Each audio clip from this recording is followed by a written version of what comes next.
What comes to mind when you hear the word television? You may be thinking sitcoms like Friends, reality shows such as The Bachelor, or maybe even SpongeBob. What about Blockbuster? Movies like Star Wars and Avengers Endgame have captivated audiences with big budgets and productions for decades.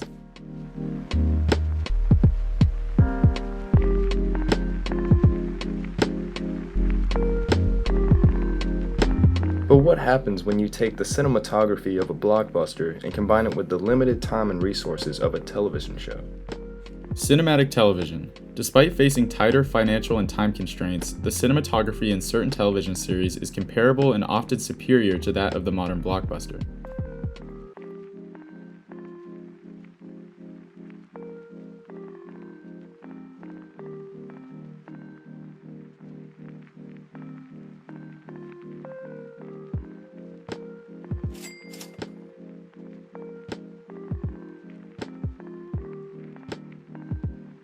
But where did cinematic television start?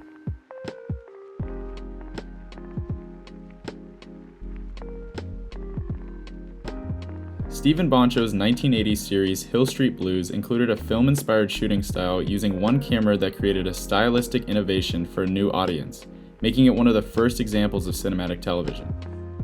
Each of these episodes cost around $1 million.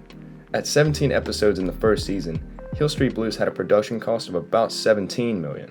With each episode being 49 minutes, that's almost 14 hours of content.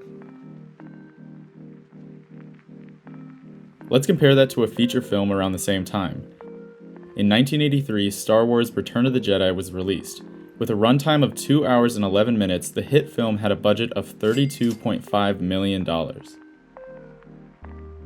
Although including flashy visual effects, the 2-hour runtime is fairly short for a budget of this size. Fast forward to today, media outlets and technology have helped develop some of the most cinematic television series to date, despite having the same budget and time constraints.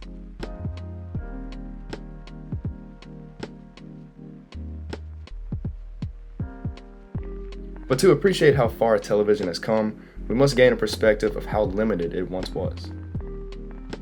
This is the 1960s television show Batman. As you can see, there's minimal camera movement, multi-camera form, and still lighting.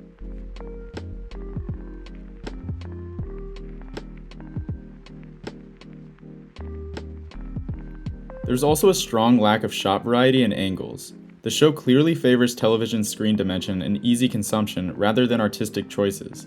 These same visual traits can be found in virtually every other television show at the time. In the first season, each of these episodes cost around $205,000 to produce, which led to 17 hours of content. This volume of content is still impressive, but visually, the style is nowhere near what big production films were achieving at the time.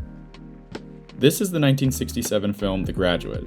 It included an innovative shot variety that is both visually pleasing and complementary towards the film's theme and tone.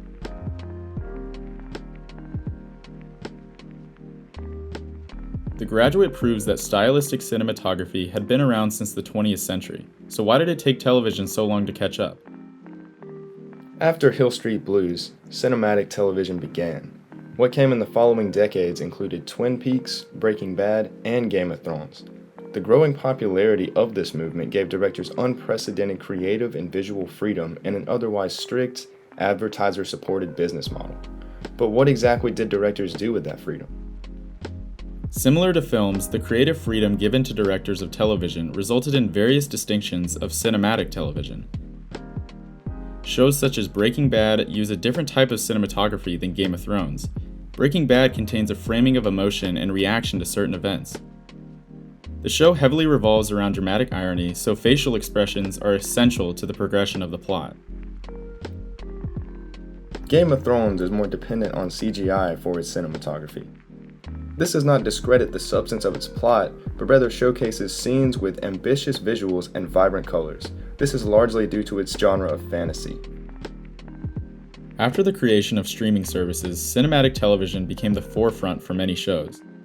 There was a sudden reduction of time slot pressure, as well as the creation of a new hybrid model that supported advertisers and subscriptions.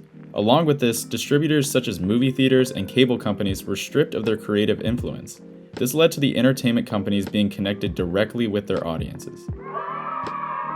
Cinematic television has changed the world of entertainment.